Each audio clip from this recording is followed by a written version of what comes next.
Hello friends, welcome back to our channel. చూడండి మా పిల్లలు అంత చక్కగా డాన్స్ నేర్చుకుంటున్నారు. సో వీళ్ళు చూడండి, జస్ట్ ఇది ప్రాక్టీస్ మాత్రమే, ఇంకా లాంగ్ టైం ఉంది. దట్ మీన్స్ ఒక జనవరి మేబీ ఫస్ట్ వీక్లోనే మనకి యాన్యువల్ ఫంక్షన్ అయితే ఉంటుంది. యాన్యువల్ ఫంక్షన్ కోసం వాళ్ళందరూ ప్రిపేర్ అవుతున్నారు. పాపం పిల్లలు అయితే చాలా కష్టపడుతున్నారు. ట్రిబుల్ నాట్ డ్యాన్స్ అంటే ఇంకా మామూలుగా ఉండదు కదా. సో పాపం ట్రై అయితే చేస్తున్నారు, చాలా వరకు ట్రై చేశారు.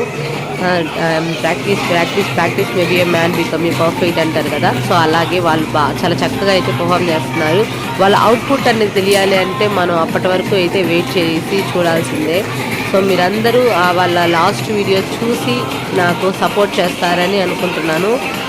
ఖచ్చితంగా చూడండి ఎంత బాగా చేస్తున్నారో వీరంతా పర్ఫామ్ చేయడం.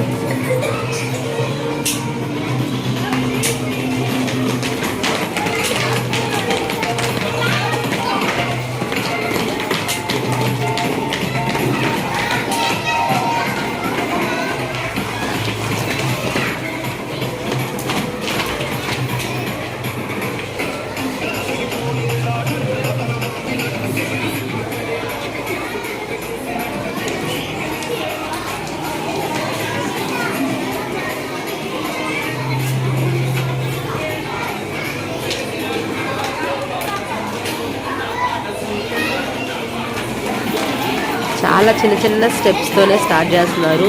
వాళ్ళ కష్టం అయితే మాత్రం ఖచ్చితంగా నేనైతే అవుట్పుట్ చూడాలి అని అనుకుంటున్నాను. బాగానే పర్ఫామ్ చేస్తున్నారు పాపం పిల్లలు. చూడండి ఎంత చక్కగా అయితే డ్యాన్స్ చేస్తున్నారో. సో ఒక అబ్బాయికి మాత్రం పేరు లేదు, అంటే ఆ అబ్బాయికి ఆ రోజు ఆబ్సెంట్ అనమాట. సో ఆబ్సెంట్ అయ్యడం వల్ల వాడు ఆగిపోయాడు. సో ఇలాగ కొంతమంది పిల్లలు ఇలా రెగ్యులర్గా ఆబ్సెంట్ అవ్వడం వల్ల కూడా కొంచెం డ్యాన్స్ అనేది అటు ఇటుగా అవుతుంది. వాళ్ళకి చిన్న స్టెప్స్ అనమాట. ఇప్పుడు మనం ట్రిబుల్ రామ్ చరణ్ గారు అలాగే ఎన్టీఆర్ చేసినట్టు చేయాలి అంటే వాళ్ళ వల్ల కాదు కదండి. వాళ్ళకి తగ్గట్టుగా వాళ్ళకి అనుగుణంగా ఉండే స్టెప్స్తోనే వాళ్ళకి ఆ డ్యాన్స్ చేయాలనే ఇష్టంతో నేను నేర్పించాను.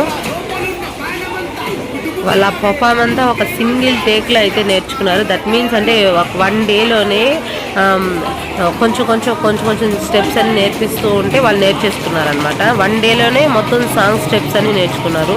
సో అక్కడి నుంచి ప్రాక్టీస్ అయితే స్టార్ట్ చేశారు. ఒక 4 డేస్ అవుతుంది అనుకుంటా. ఇప్పుడు నేను ఈ వీడియో తీసినప్పటికీ 4 డేస్కి పర్వాలేదు. కొంచెం ఆ స్టెప్స్ అన్నిటిని రెగ్యులర్గా అంటే 1 by 1 అంటే ఆ స్టెప్ నెక్స్ట్ స్టెప్ ఏంది అన్న విషయం వాళ్ళకైతే ఒక ఐడియా అయితే వచ్చేసింది.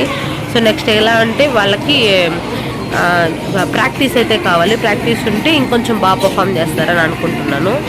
సో ఈరోజైతే ఖచ్చితంగా ఈ స్కూల్కి వెళ్ళడం నేను మళ్ళీ అయితే వాళ్ళ దగ్గర ప్రాక్టీస్ అయితే చేపిస్తాను. ఇదే కాదండి, ఇంకొక టూ సాంగ్స్ ఉన్నాయి, అవి కూడా సేమ్ అలాగే అనమాట. సో మీకు ఈ వీడియో నచ్చినట్లయితే లైక్ చేయండి, షేర్ చేయండి, సబ్స్క్రైబ్ చేసుకోండి, నా ఛానల్ సపోర్ట్ చేయండి. థ్యాంక్ యూ మా పిల్లల కోసం.